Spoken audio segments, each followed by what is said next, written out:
Little short Hawaiian dude, his name was Coach Keola, and he was mean. He would make you do up downs all day, and I could still hear his voice imprinted in my brain.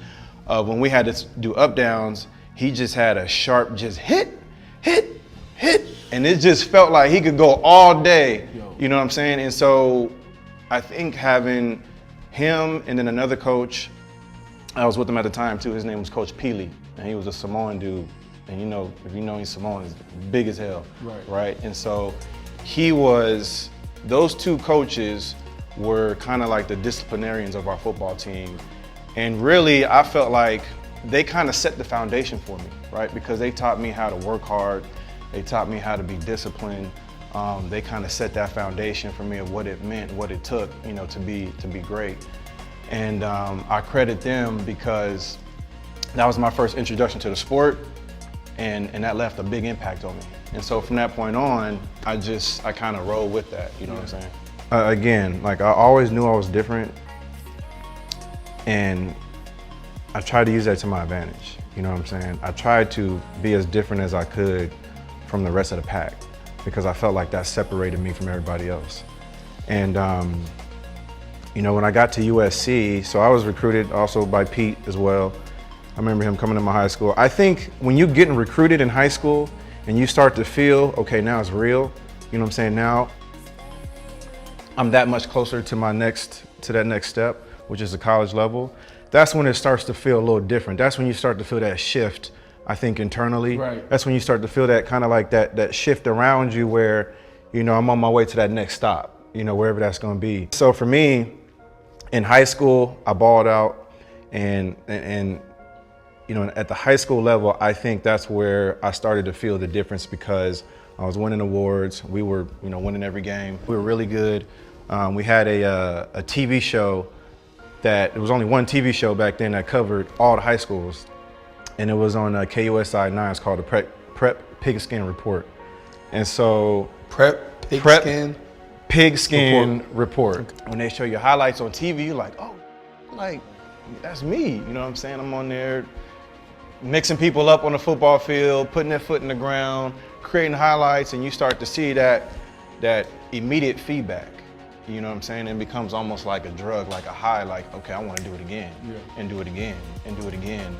And so I think at the high school level, that's when I started to separate myself. I think from everybody else, I started to work a little harder, longer, put more focus into the sport, working out, lifting weights, and just honestly trying to be the hardest worker on the football field. Like that was always my goal everywhere I was at. At college, at USC, you know, we worked hard, man. We worked our ass off.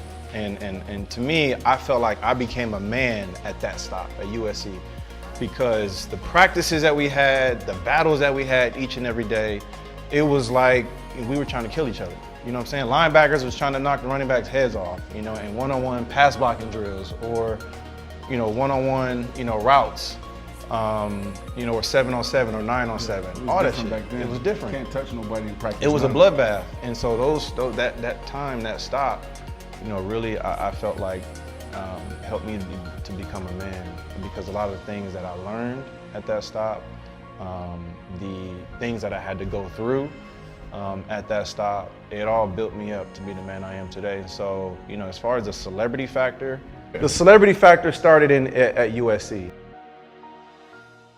Looking back on just experiences I went through in New Orleans, the people I met down there, going down there and physically helping people rebuild homes, getting on top of these houses, and just seeing their face, hearing the thank yous, hearing the support that we had the entire time that we was down there, to just really changing the culture. You know, to everything I went through down there, man, I'm so grateful that I ended up going there because it really changed my life and just gave me a new perspective on life. And I felt right there in the spot, like, the stuff I'm dealing with is not as important as the stuff these people are dealing with and going through. You know what I'm saying? Yeah. They're going through way worse.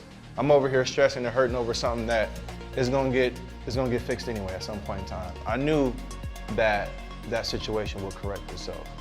I just had to kind of let go. Did it? Yes, absolutely. Yeah. You got the trophy back? It's on the way back. It's on the way back? It's coming back. How important is that to you? Like when they came back and they said that they were going to strip me of the Heisman Trophy, no matter regardless. At that time, I was like, well, why would I keep a pointless trophy? You know, something that has no value to it. You know what I'm saying? If you guys say that you're going to strip me of this trophy, then I'm going to give it back to you. And at that time period, I got to be honest, I did not know when it would come back, but I knew at some point in time I was going to get the Heisman Trophy back. And that was more of a spiritual feeling, bro. I have to be honest, it was more of a spiritual feeling that I had on the inside. It was a let go and let God moment, because the human side of me was like, F y'all, I'm not giving this back. Like you said, I won this. You know what I'm saying? I grinded for this, I worked for this. And so for me at that time, I had to just let go and let God. Like, you know what? I'm gonna return it, but I know at some point in time, the facts are gonna come out. Right. The truth is gonna come out, right? And here we are, you know what I'm saying? NCAA obviously had to 9-0 with the Supreme Court ruling. And now, you know, kids can benefit off their name, image, and likeness, which I think is a great thing. But you would have cashed out. But as far as my story goes, where I was getting to, my running back coach at the time, T-Mac, Todd McNair, filed a lawsuit against the NCAA for defamation of character. Yep. And because the way it works, the only way that the NCAA can penalize you is they have to link somebody from the university with knowledge